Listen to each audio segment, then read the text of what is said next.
4 o'g'lim bor edi deydi. Qiz bolani deydi, shunaqa ham yaxshi ko'raman deydi. Xudodan deydi, yig'lab yurib Xudodan so'radim. Xudo qiz berdi. Jicha nogironli qiz berdi deydi. O'smaydigan. Gapi yaxshi, tili yaxshi, yeb ichishi yaxshi-yu, bir og'rig'i bor, shu og'rig'i tufaylidan katta bo'lmadi deydi. 3 yasharligidan tili chiqishni boshladi. O'tirolmaydi, turolmaydi, lekin gapiradi. Shu darajadaki mehrini men shunday qiz bolani mehrini dedi domla, shu narsada bildimki dedi, tishi chiqib qichish yasa, akasi qo'lini nima qilsa tishlaydi, ayasi qo'lini nima qilsa tishlaydi.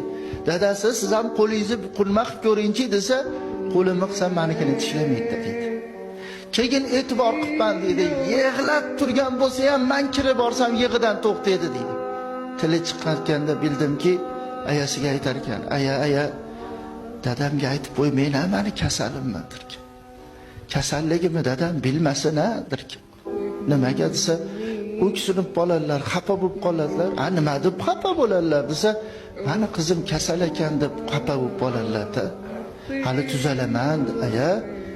Hali tuzalaman, aya. Ro'molchalarini yuvib beraman, paypoqlarini yuvib beraman.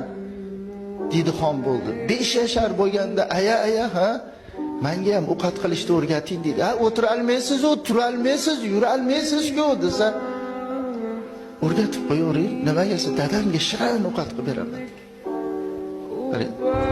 Og'riq dodalodot qilib turgan bo'lsa ham, ayasiga injiqlik qilayotgan bo'lsa ham, og'riqni qattig'idan chidolmay turgan bo'lsa ham, shunday kirsam o'zini soqqa savoladi dedi.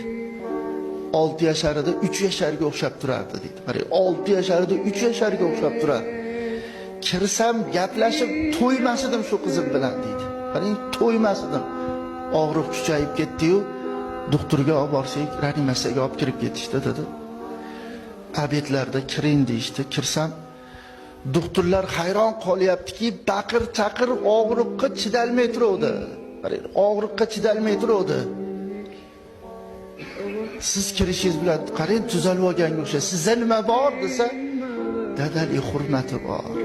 Meni shunaqa hurmat qiladi bu qizim. Qiynalayotganini derazadan ko'rdim.